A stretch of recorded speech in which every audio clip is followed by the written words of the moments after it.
만약에 문제없는 교회가, 완전한 교회가 있다면 절대로 여러분들은 안 받아줄 것입니다.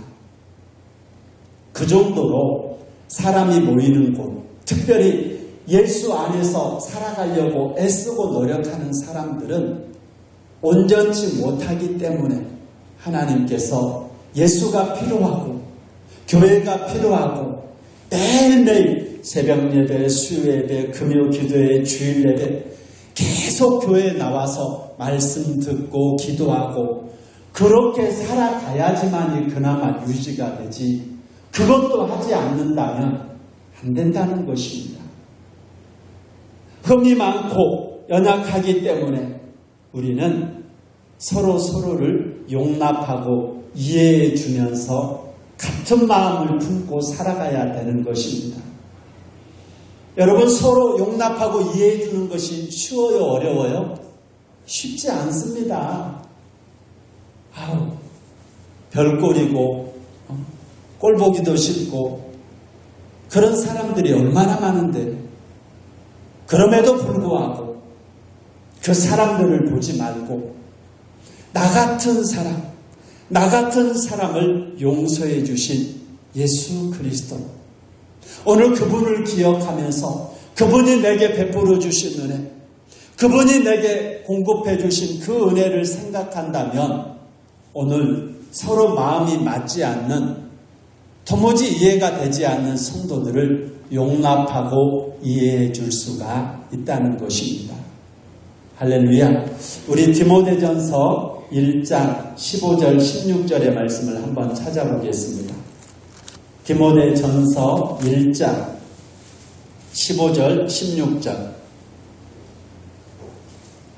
사도 바울은 자기 자신, 예수 안에서 자기 자신을 발견하고서 오늘 디모데전서 1장 15절 16절에 이렇게 고백하였습니다. 시작.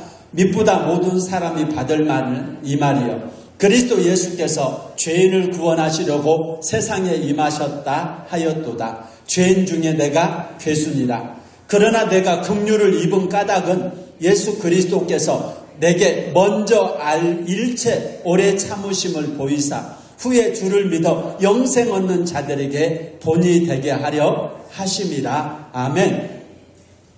죄인 중에 괴수인 자기 자신을 하나님께서 먼저 긍휼히 여겨주시고 오래 참아주셨기 때문에 오늘 바울이 이렇게 위대한 사람이 되었다는 것입니다.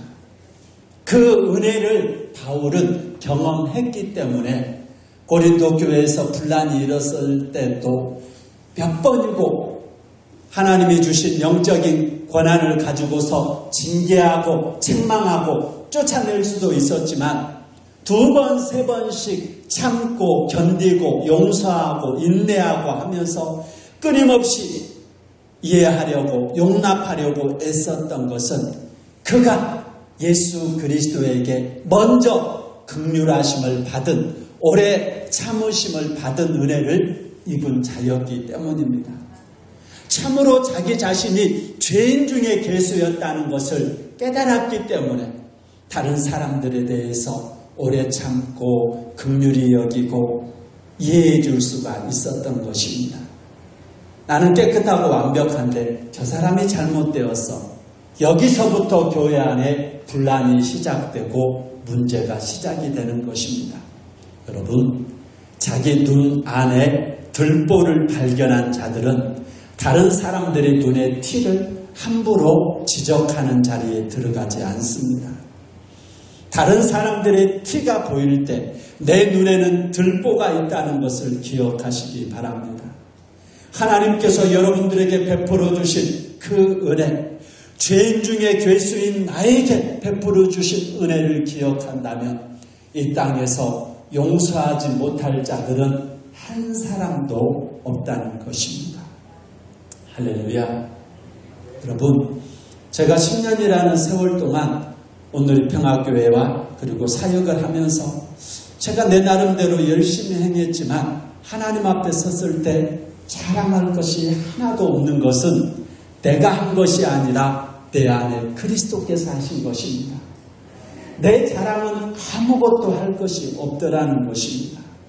이렇게 연약한 제가 예수 안에서 30년 전에 저는 이미 죽을 수밖에 없었고, 또 어제 저녁 꿈속에서도 이미 하나님께서 제 영혼을 걷어가시려고 오셨다가 다시 한번 저에게 기회를 주시면서 2번이나 생명의 기회를 주신 그 하나님 앞에서 제가 여러분들에게 제 자랑할 게 아무것도 없다는 것입니다.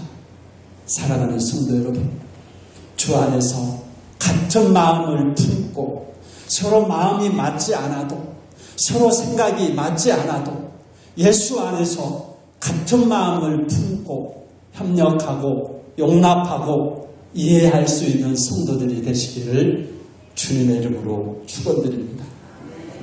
마지막으로 하나님께서 연약한 우리를 위대한 사람들로 사용하기 위해서 우리는 항상 기뻐해야 됩니다. 우리 빌립보서 4장 3절의 말씀, 4절의 말씀 보겠습니다. 시작.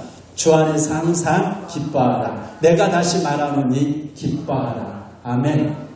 우리가 하루를 살아가면서 한두 번 기뻐할 수가 있습니다.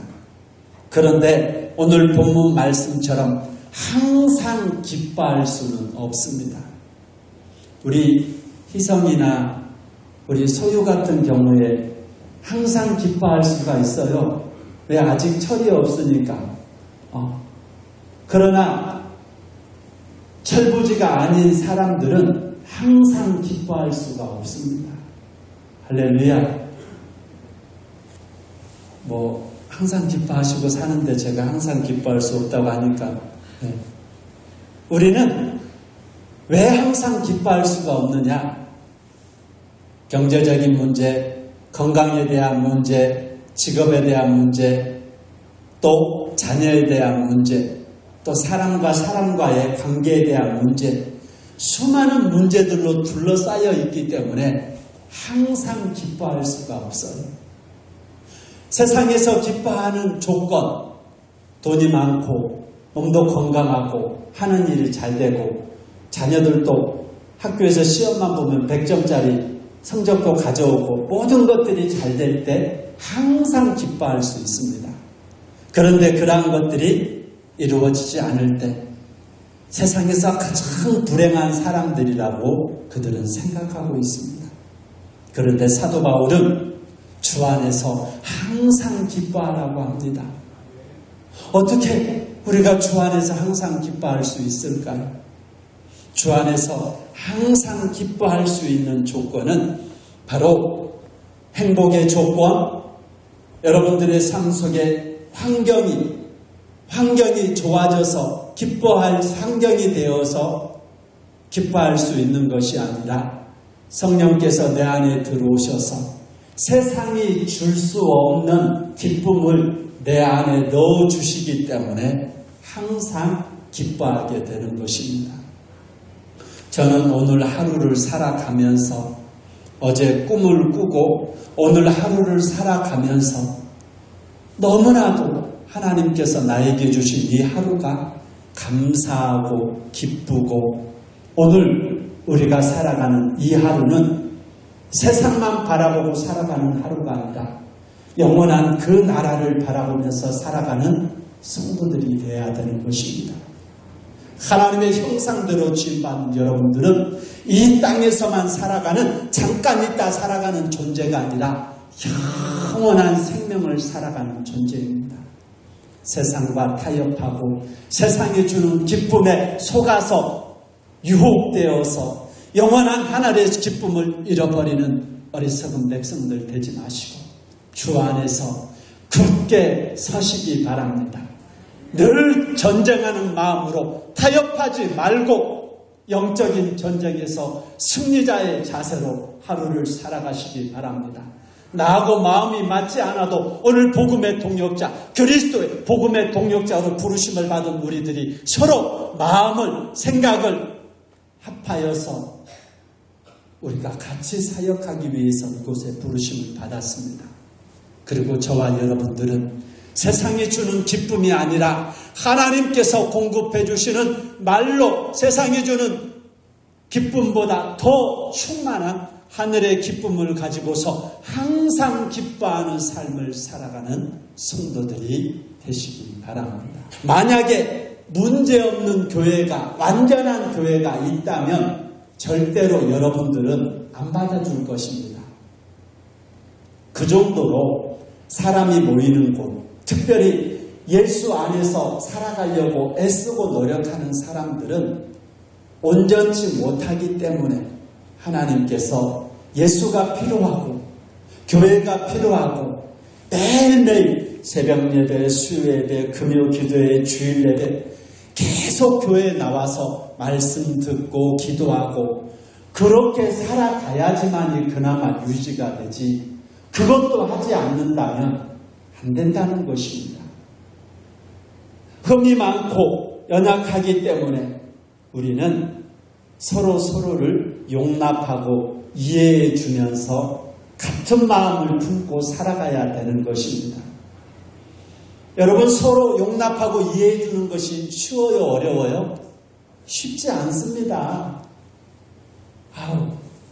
별꼴이고 꼴보기도 싫고 그런 사람들이 얼마나 많은데, 그럼에도 불구하고 그 사람들을 보지 말고 나 같은 사람을 용서해 주신 예수 그리스도, 오늘 그분을 기억하면서 그분이 내게 베풀어 주신 은혜, 그분이 내게 공급해